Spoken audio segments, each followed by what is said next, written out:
Nouvelle édition sur i24 News, bonjour à tous. Résister, c'est partir. Voilà la réaction de la garde des Sceaux sur Twitter après avoir remis sa démission. Christiane Taubira quitte donc ses fonctions juste avant que le débat sur la déchéance de nationalité arrive à l'Assemblée. Julia Galancia. C'est par un réseau social que Christiane Taubira a choisi de réagir à l'annonce de sa démission. Et tout est dit dans son tweet. Après des mois de tergiversation, sa démission intervient le jour où le Premier ministre Manuel Valls dévoile la dernière mouture de la réforme constitutionnelle voulue par François Hollande. Une réforme qui inscrit dans la Constitution l'état d'urgence ainsi que la déchéance de nationalité pour les auteurs de crimes terroristes. Une réforme à laquelle elle n'a jamais caché son opposition. À droite, la satisfaction est unanime. Pour moi, c'est une clarification sur la forme, parce que nous étions dans une incohérence totale.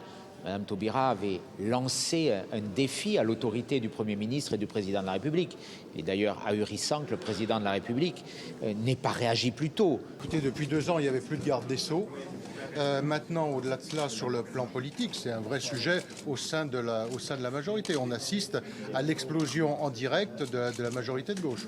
C'est le député du Finistère Jean-Jacques Urvoas qui a été nommé par le président de la République pour la remplacer. Un proche de Manuel Valls, un spécialiste des questions de sécurité.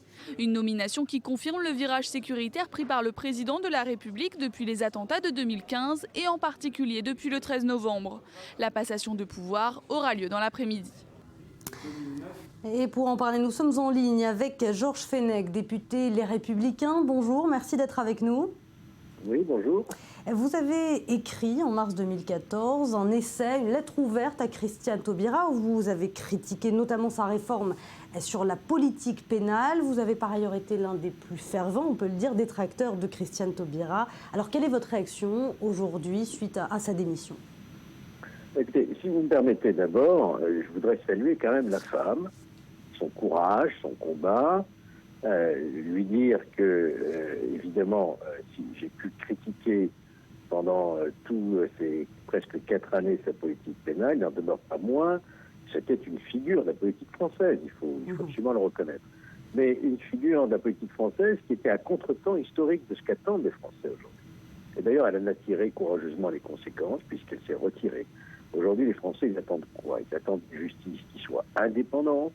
Sa réforme du Conseil supérieur de la magistrature, elle n'a pas pu la porter jusqu'à son terme. Les Français attendent d'une justice qu'elle soit ferme vis-à-vis de la délinquance. Les chiffres de la délinquance explosent.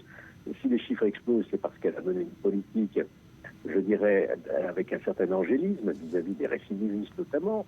Souvenez-vous, elle a supprimé les peines planchées et autres réformes. Et les Français attendent d'une justice qu'elle fasse exécuter les peines, ce qui n'est pas le cas aujourd'hui, puisqu'elle s'est refusée à construire le nombre de places qui manque en France, le nombre de places de prison. Voilà, donc on peut saluer la femme, son courage, son combat, son éloquence, son talent, ça c'est indéniable, son honnêteté intellectuelle, mais en même temps on peut dire c'est mieux pour la France, c'est mieux pour le gouvernement actuel aussi, que Mme Taubira tire sa révérence. Alors justement, on va revenir sur les conséquences politiques, le départ de Christiane Taubira et la nomination de Jean-Jacques Urvoas. Il faut le rappeler, c'est un proche de Manuel Valls et c'est le président de la commission des lois à l'Assemblée nationale. C'est pas un peu finalement une victoire de la ligne Valls ? Oui, c'est sans aucun doute. D'ailleurs, on se souvient des conflits ouverts entre Manuel Valls, qui était à l'époque ministre de l'Intérieur, et Mme Taubira, garde des Sceaux. Donc il y a effectivement une ligne politique générale qui s'affirme à travers les déclarations, les actions notamment d'Emmanuel Macron en matière économique. Mais il y a aussi l'arrivée de Jean-Jacques Urvoas, qui est effectivement un grand juriste, très proche de Manuel Valls, qui a présidé la commission des lois avec une forme d'écoute vis-à-vis de l'opposition, je peux en témoigner. Voilà, maintenant, attention, nous sommes dans l'opposition, le pays va très très mal, nous n'accordons pas un chèque en blanc à qui que ce soit, et même à Jean-Jacques Urvoas, son travail va être extrêmement difficile en peu de temps de redresser l'institution judiciaire qui est aujourd'hui complètement désarmée et complètement, j'allais dire, démoralisée parce qu'elle n'a pas sa place aujourd'hui qui lui met et qui lui revient. Merci Georges Fenech d'avoir répondu à nos questions. Voilà Christiane Taubira, un personnage politique très controversé, vous l'aurez compris, mais qui aura quand même eu quelques succès indéniables, Léa, en tant que ministre de la Justice. On va voir avec vous les réactions également. Oui, alors on se souvient notamment de la réforme qu'elle a conduite à bout de bras, celle du mariage pour tous, joute verbale à l'Assemblée et prise de position pour l'égalité des couples face à l'institution du mariage lui ont conféré un statut de star chez les partisans de cette réforme. Nous sommes le 12 février 2013. L'Assemblée nationale adopte le projet de loi sur le mariage homosexuel. Ce projet de loi nous a conduit à penser autrui, à consentir à l'altérité. Penser autrui, disait Emmanuel Levinas, relève de l'irréductible inquiétude pour l'autre. C'est ce que nous avons fait tout le long de ce débat.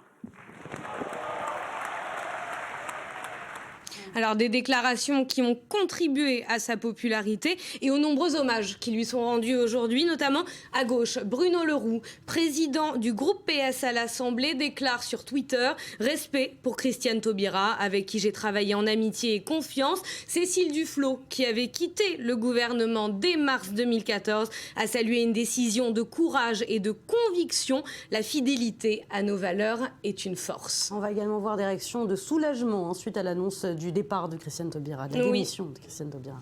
Et les tweets viennent de la droite et de l'extrême droite. Ce n'est pas étonnant. Alors que Marine Le Pen déclare que c'est une bonne nouvelle pour la France, rien que ça, sa nièce Marion Maréchal Le Pen est laconique. La seule justice chez Taubira, sa démission.